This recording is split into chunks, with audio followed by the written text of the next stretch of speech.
Ola, hoxe vos explicar como facer a práctica de cálculo de extremos con Sage que podedes baixar do campus virtual neste apartado de aquí. Está composto polo habitual PDF e tamén polo ficheiro minimiza.sage. A práctica empeza recordando conceptos de funcións dunha variable que teñen que ver con cálculo de extremos. Vimos rapidamente, prácticamente non nos paramos neso no primeiro cuatrimestre, como calcular mínimos locais utilizando Sage.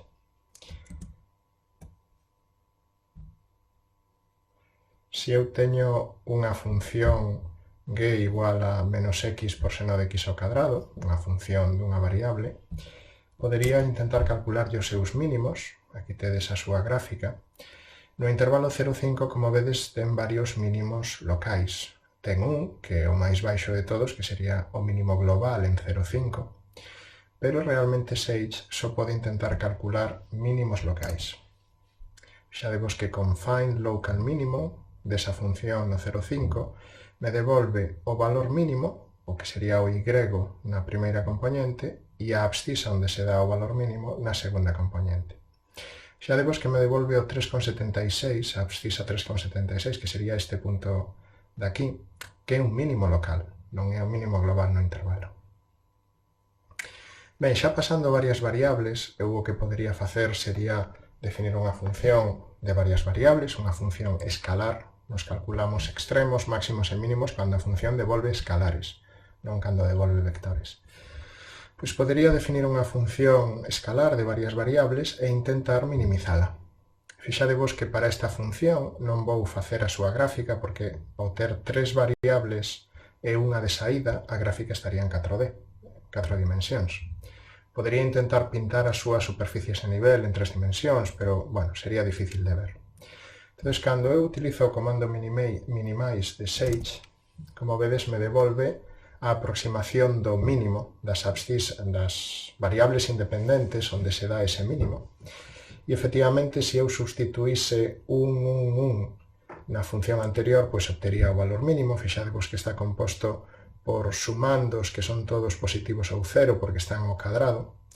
E se substitúen 1, vades ver que o valor da función é cero, que é o mínimo das funcións que son non negativas. O que veremos a continuación é como nesta práctica de cálculo de extremos, de máximos e mínimos, podemos utilizar tamén os comandos que vimos na práctica anterior. Para iso vamos recordar uns conceptos. Imaginadevos que temos unha función escalar que depende de varias variables. Podo escribir g de xy ou en xeral g de x vector, cando x ten varias componentes.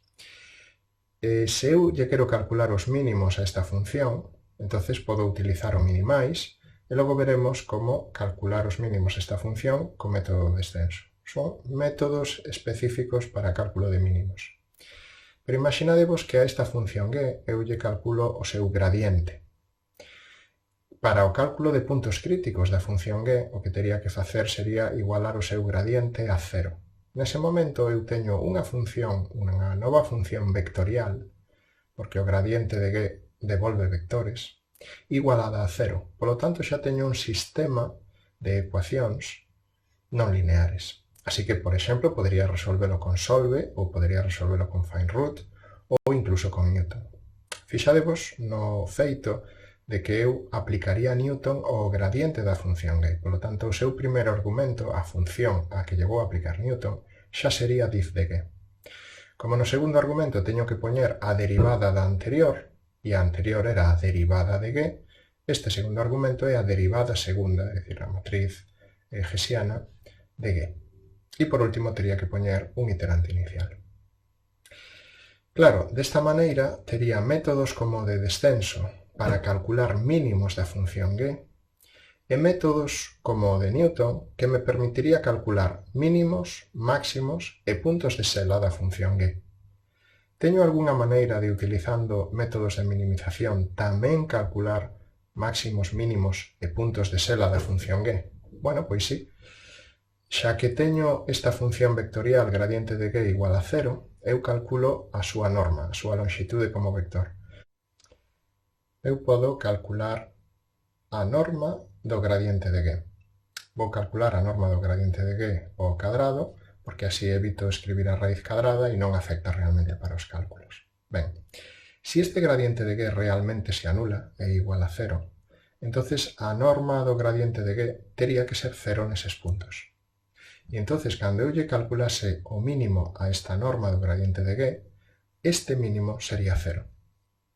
Claro, gradiente de G en todos os demais puntos onde non se anula vai ser unha cantidade distinta de cero, un vector distinto de cero, así que a súa norma tamén vai ser unha cantidade positiva distinta de cero. Así que realmente os mínimos desa función que acabo de escribir son os puntos onde o gradiente de G se anula, cando realmente se anula. Eu podo calcular os mínimos da función con descenso. Así que, como vedes, teño un proceso no que empezo nunha función escalar, a que lle podo calcular os seus mínimos con descenso, pero se quero calcular puntos críticos podo utilizar Newton sobre o gradiente, e agora, se a este gradiente lle calculo a súa norma, volvo a ter unha función escalar a que lle podo aplicar descenso. Esta última aplicación de descenso calcula máximos, mínimos e puntos de Sela, mentres que a primeira só calculaba os mínimos de G. Ben, vamos a poñer un exemplo de función, como sería esta, G igual a logaritmo de 1 menos x cadrado menos y cadrado, vai ter un máximo no 0, 0. Vamos ver as súas curvas de nivel. Aquí as tedes. Vedes que segundo me acerco ao centro, en calquera das direccións, eu subo nas curvas de nivel, vale? Así que, cando saio do centro, baixo nas curvas de nivel, é un máximo. Moi ben, eu agora que teño esa función, lle calculo as súas derivadas, é dicir, calculo o seu gradiente. Intento resolver, entonces, gradiente igual a cero, para calcular os seus puntos críticos. Vou non facer con solve. Solve sabedes da práctica anterior que necesita resolver sistemas, polo tanto necesita ecuacións, así que construo as ecuacións componente igual a cero para cada componente no gradiente de G. É dicir, estou escribindo gradiente de G igual a cero. Cando resolvo, me dá que o único punto crítico que ten esa función é o 0, 0. Eu, a partir de aquí, non sabería se é un máximo, un mínimo ou punto de Sela. Terei que utilizar o criterio da Hessiana. Antes de pasar ao criterio da Hessiana, vos digo que solve foi unha elección que fixen, pero podería utilizar calquer outro método de resolución de sistemas, por exemplo, Newton. Se eu cargo o método de Newton, lle paso, como vedes, o gradiente de G como función a que buscarlle raíces, aquí poño a súa derivada, e parto do punto 0,505, tamén me converxe ao punto 0,0, unha aproximación con un erro menor que a tolerancia dada. Bueno, pero ahora teño que saber se é un máximo, mínimo ou punto de Sela. Eu razonei no sobre a gráfica, pero quero unha comprobación automática de se é un máximo, un mínimo, un punto de Sela. Entonces eu podo aplicar o criterio da Hessiana. O criterio da Hessiana o temos aquí descrito.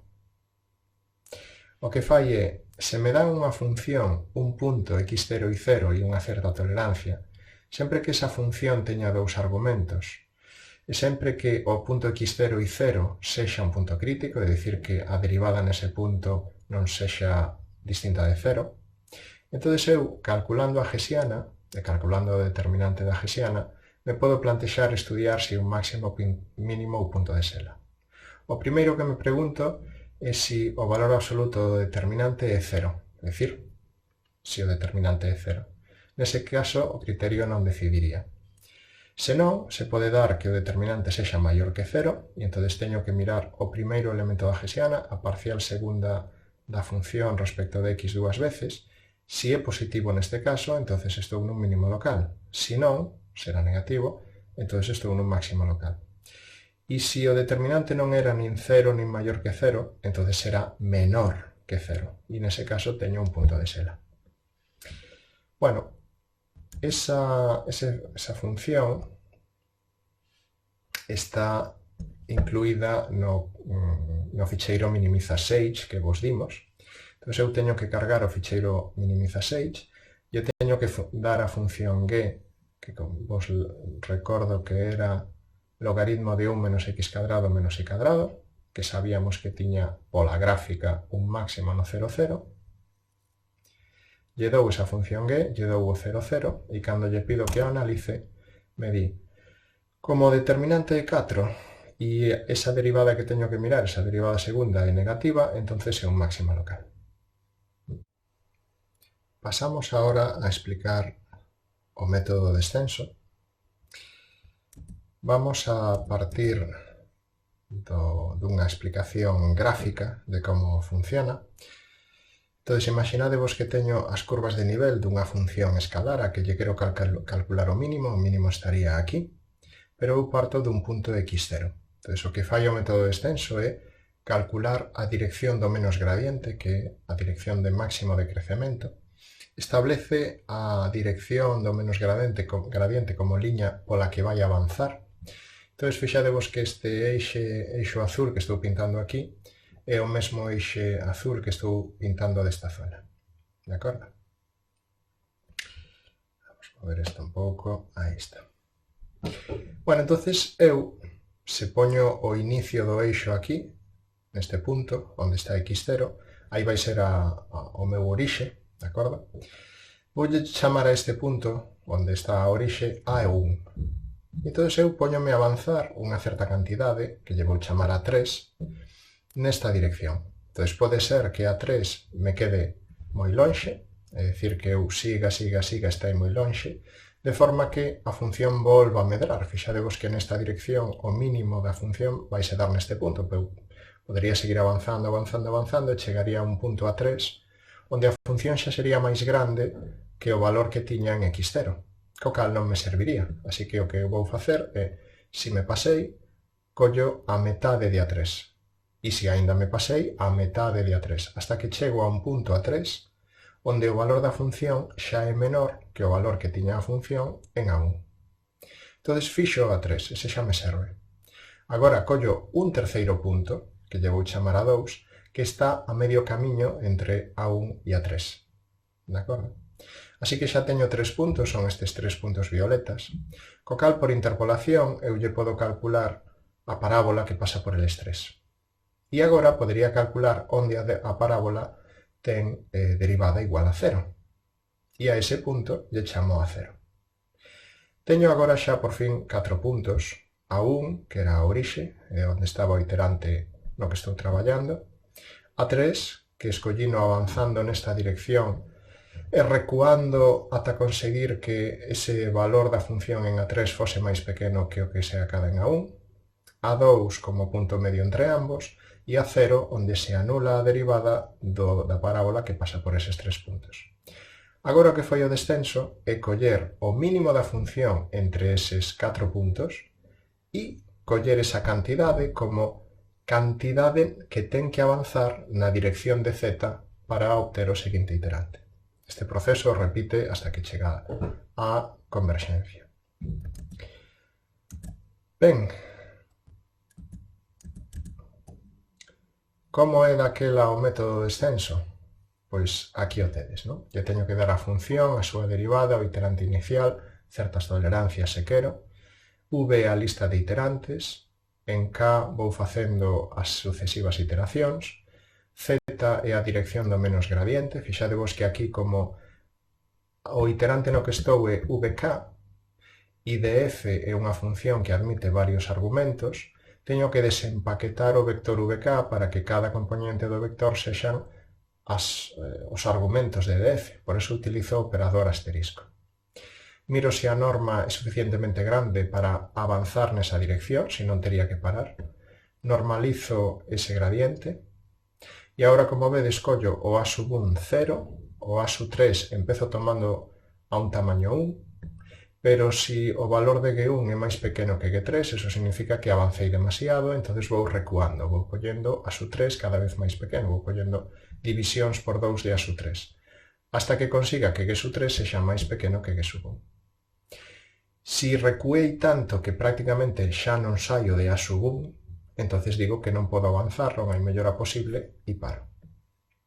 E agora, como vedes, A2 é un punto medio entre A1 e A3, e finalmente me falta por calcular o polinomio de interpolación e ver onde a súa derivada se anula. Sería un bo exercicio de botar contas nun papel, non vos vou a describir con detalle, pero estas tres liñas, a da h, h3, a0, e G0 é o cálculo do valor da función, estas 4 liñas o que fan é justamente eso, calculan onde a derivada do polinomio de interpolación se fai 0. Vale. Finalmente teño 4 puntos, e entón teño que ver onde deses 4 puntos se dá o mínimo. Eso faise con mínimo de G. G, como vedes, é un array, está por aquí arriba, é un array onde vou guardando o valor da función neses 4 puntos. Entón, o mínimo do array se vai dar nun índice concreto e iso é o que capturo con g.index. Calculo a posición onde se dá o mínimo. A esa posición lle chamo índice p, polo tanto, a sub p é o que teño que andar na dirección z para atopar o seguinte iterante. O sea, que sería partindo de vk, ando a sub p unidades na dirección z. Finalmente, se a distancia entre iterantes é moi pequena, o valor da función entre iterantes, perdón, é moi pequeno, entonces paro. E se excedo o número máximo de iteracións, tamén teño que parar. Xa vemos que no descenso hai moitas formas de sair. Unha, porque atopo un punto onde o gradiente é prácticamente cero. Iso non quere decir que sexa un mínimo. Tamén nos máximos o gradiente é prácticamente cero en os puntos de sela. Entón, por eso digo que atopo un posible mínimo. Tamén pode ocurrir que por aquí non poida avanzar nesa dirección z e teña que parar. Esta sería, digamos, a parte máis parecida aos test de tolerancia que teñamos antes, que o valor da función entre iterantes sexa bastante próximo. Vale. E esta xa é a forma de sair cando non teño converxencia. Bueno, vamos probar este método con esta función. Fixadevos que é unha especie de bol de tazón, que é un pouco máis estreita na dirección x, porque é un x cadrado, é un pouco máis ancha na dirección y, porque y a cuarta, sabedes que ten unha base moi plana. Logo medra, no? Cando chega a menos 1 e 1, pero a base entre menos 1 e 1 é máis plana que x cadrado. Bueno, pois aquí, como vedes, defino a función g, calculo polo método de descenso aplicado a g, lle dou a súa derivada, parto do punto 1, 2, o mínimo vai estar en 0, 0, parto no punto 1, 2, e me dá un punto, como vedes, que é 10 menos 7 para as x, 10 menos 3 para as y. O sea que, xusto por ser na dirección das y máis plano, esa tolerancia non se acada tan ben como podería ser nas x. Moi ben, tedes un exercicio que sería practicar os comandos anteriores coa función f de xy. Vale, vamos a facer agora. Eu defino a función, esta é a que vos dan aí no exercicio, teño que saber de que estamos falando, entonces lle quero pintar a súa gráfica, as súas curvas de nivel. Entón, cando pinto as súas curvas de nivel, eu vexo que hai dous puntos bastante importantes, que van ser este de aquí, que é o menos 2, menos 2, onde, como vedes, cando saio del, as curvas de nivel baixan, polo tanto este vai ser un mínimo, e este punto de aquí, que vai ser o menos 2, 2, onde teño un punto de sela, porque nesta dirección horizontal, tanto para aquí como para aquí, baixan as curvas de nivel, entón parece que teño un máximo. Aquí non sei se antes dixen mínimo, se o dixen mal, é un máximo, o menos 2, menos 2. Sigo co de arriba. Entón, aquí nesta dirección horizontal parece que teño un máximo, porque baixan as curvas de nivel, pero na dirección 90 graus, na dirección vertical, cando saio do punto medro, tanto para arriba como para baixo, así que aquí parece que teño un mínimo, é dicir que en conxunto teño un punto de sela. Bueno, eu podo, como fixen antes, calcular o gradiente a esta función, agora a función escalar chamase f, e o gradiente de f vai ser un vector. Entonces poño cada componente igual a 0, calculo a solución, vedes que me saen bastantes, algunhas delas complexas. Vou utilizar as contas que utilizamos na práctica anterior para limpar esas solucións e deixar únicamente as que son reais. Entón vexo que as únicas solucións que me quedan reais son o menos 2, menos 2, o máximo que detectamos antes, e o menos 2, 2, que era o punto de sela. Aplico o criterio da Hessiana, fixadevos que sol R son as dúas solucións, a primeira é menos 2, menos 2, entón lle digo, para a primeira solución de sol R, colle as x, para a primeira solución de Sol R colle así. Entón, estou chamando o criterio da Hessiana coa función, co x0 e co y0, no que quero ver que punto crítico teño. Entón, cando fago, vedes que me di que é un máximo local, e se agora vou co segundo punto, que é o menos 2, 2, o que estaba arriba de todo, agora collo a segunda solución as x, a segunda solución as y's, estou collendo o menos 2, 2, o que me dio o criterio de Hessiana aquí un punto de sela. Bueno, a partir de aquí, un diría, vou aplicar descenso, pero claro, eu non teño mínimos aquí. O único que podo facer, mentres non pase a norma do gradiente, que eso farei máis adiante, pero mentres non pase a norma do gradiente, o único que podería facer sería invertir a gráfica desta función, no sentido do eixo y, é dicir, poñerlle un signo menos á función, para que este máximo se convirta en mínimo. Entón, se eu aplico descenso non á función, sino a menos á función, que tamén me teño que acordar de poñer menos o gradiente, verei que podo converxer ao mínimo agora, que era o máximo da original, é dicir, menos 2, menos 2. Como vedes aquí, o menos 2, menos 2 é un máximo local, aquí o vexo como mínimo porque puxen a función con signo menos. He visto este exemplo, agora vamos a pasar ao que vos comentaba de aplicar a función descenso para resolver sistemas. Entonces, volvemos á práctica. Temos o seguinte apartado, que sería aplicar o método de descenso para resolver sistemas. Entonces parto dun sistema, como pode ser este. De acordo? Vámoslo ver no Jupyter. Parto dun sistema. En realidad, parto dunha función vectorial. Os sistemas de ecuacións non lineares, as funcións vectoriais, están íntimamente relacionadas, como sabedes. Entón, eu agora calculo a norma ao cadrado da función f. Entón, fixadevos que digo, para cada componente en f, eu vou calcular a componente ao cadrado. Entón, vou ter a primeira componente ao cadrado, coma, a segunda componente ao cadrado, coma, vou ter un array de componentes ao cadrado. E finalmente o que fago é sumar todas elas. Entón, realmente o que vou ter é a primeira ao cadrado máis a segunda ao cadrado máis, etc. etc. Estou calculando a norma do vector, pero sen a raíz cadrada. Ben, se aplico descenso a esa función,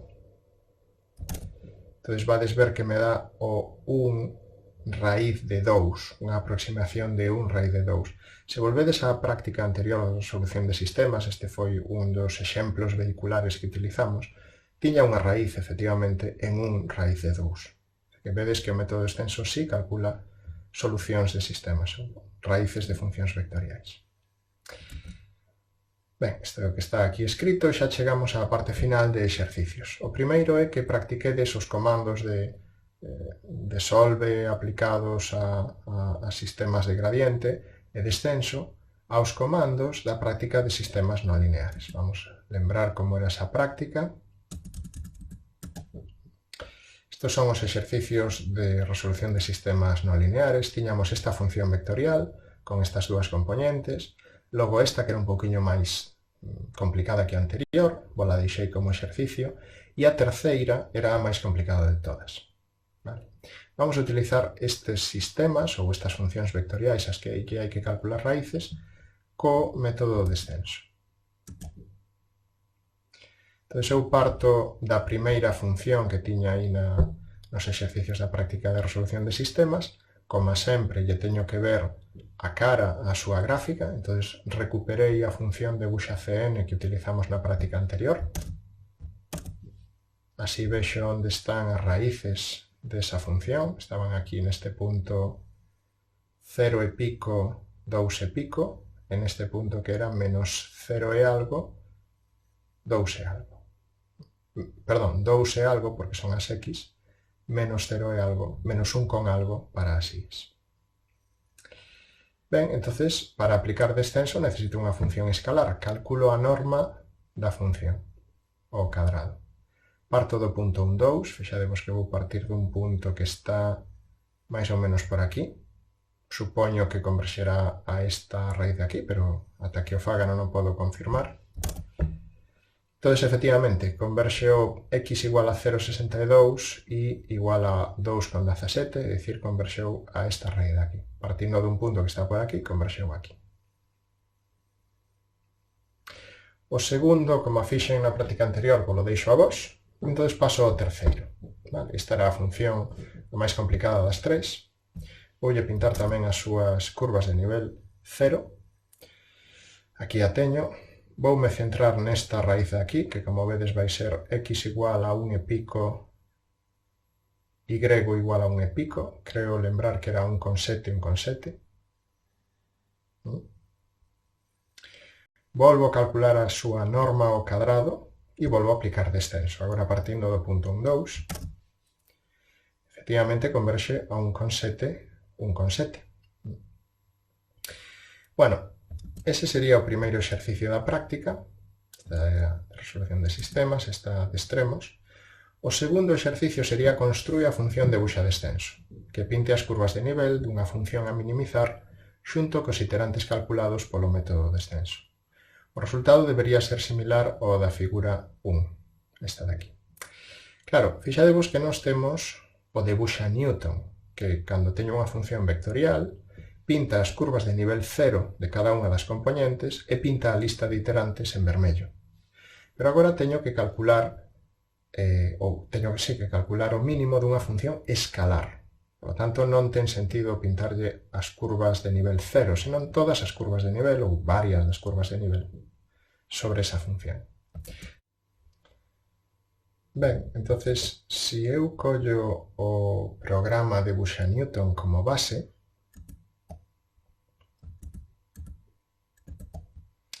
podería construir o meu de Buxa-Descenso. Como vos digo, este de Buxa-Descenso o fixen primeiro collendo de Buxa-Newton e quitándolle cousas. Vale? Fixadevos que teñolle que pasar a función, teñolle que pasar a súa derivada, lle teño que pasar un iterante inicial, e este d é o array que me indica con 4 valores, nos dous primeiros cal é o x mínimo e x máximo no que quero pintar, nos dous últimos y mínimo e y máximo no que quero pintar. Claro, aquí onde tiña Newton teño que poñer descenso, aquí tiña dúas curvas de nivel 0, dous comandos para facer as curvas de nivel 0 das dúas componentes, agora non necesito dúas, só necesito unha, un comando para pintar as curvas de nivel da función f, para as x entre d0 e d1, os dous primeiros valores de d, o y entre os dous últimos valores de d, e quero que pinte as curvas de nivel, non as rexións, con jet, que pinte, por exemplo, 40 curvas de nivel. Finalmente pinto a lista de iterantes v como unha liña vermella poñendo marcas en cada un deles. Isto é unha especie de simplificación de Buxa-Newton. Ben, se vou agora ao meu Júpiter, despois de facer os cambios en minimiza, despois de incluir de Buxa-Descenso, volvo cargalo. Agora podo chamar a última función, esta que era complicada, non? A esta última función con de Buxa-Descenso e ver a lista de iterantes que foi construindo. Claro, fixadevos que partiu dun certo punto, neste caso sería un 2, tedes aquí x igual a 1 e igual a 2, partiu deste punto, foi construindo esa lista de iterantes hasta chegar aquí. Claro, eso está ben, pero as curvas de nivel non quedan moi bonitas, parece que aquí non pintou ninguna. Cal é o problema? Que como hai unha esquina da zona de representación onde o valor da función é tan alto, todas as curvas de nivel están como concentradas aquí, porque esta zona é relativamente plana comparada con esa esquina. Entón, aquí vades ter que traballar un pouquiño nos 4 valores para x para y que lle dades, de forma que se vexan ben. Eu estiven traballando un pouquiño para que se vexe ben. Entón, claro, como eu parto do punto 1, 2 e chego a 1, 7, 1, 7, teño que coller un zoom desta zona. Que collín 0,9, 2 para as x, 1,5, 2,3 para as y. Xa digo que foi despois de facer varias probas. E entón esta sería a gráfica que vexo. Os iterantes que estades vendo son os mismos que antes, pero xa no zoom, coas curvas de nivel axustadas a este zoom, do punto que estamos converxendo 1,7, 1,7. Bueno, finalmente, a práctica remata co exercicio 3, debuxa min Newton. Se eu tiña unha función g a minimizar, podía calcular os seus puntos críticos calculando o gradiente e aplicando Newton a ese gradiente, pois o que vimos nesta práctica. Se eu fixese debuxa Newton, o tería que aplicar o gradiente, entón non vería as curvas de nivel da función orixinal, o que vería serían as curvas de nivel cero do gradiente. Entón, quero que misturedes as curvas de nivel que pintamos en debuxa descenso co cálculo de puntos críticos con Newton. O sea que o que me gustaría que saíse sería algo así. É dicir, as curvas de nivel da función orixinal escalar, pero o método de Newton para calcular os iterantes que converxen, como vedes aquí, a un punto crítico. Este era o caso da función que tiña un máximo aquí, era, a ver, volvemos, era esta función, vale? Que tiña un máximo aquí e un punto de sel aquí. Entonces vedes que estou utilizando a Newton para calcular este punto crítico, pero estou vendo as curvas de nivel da función orixinal.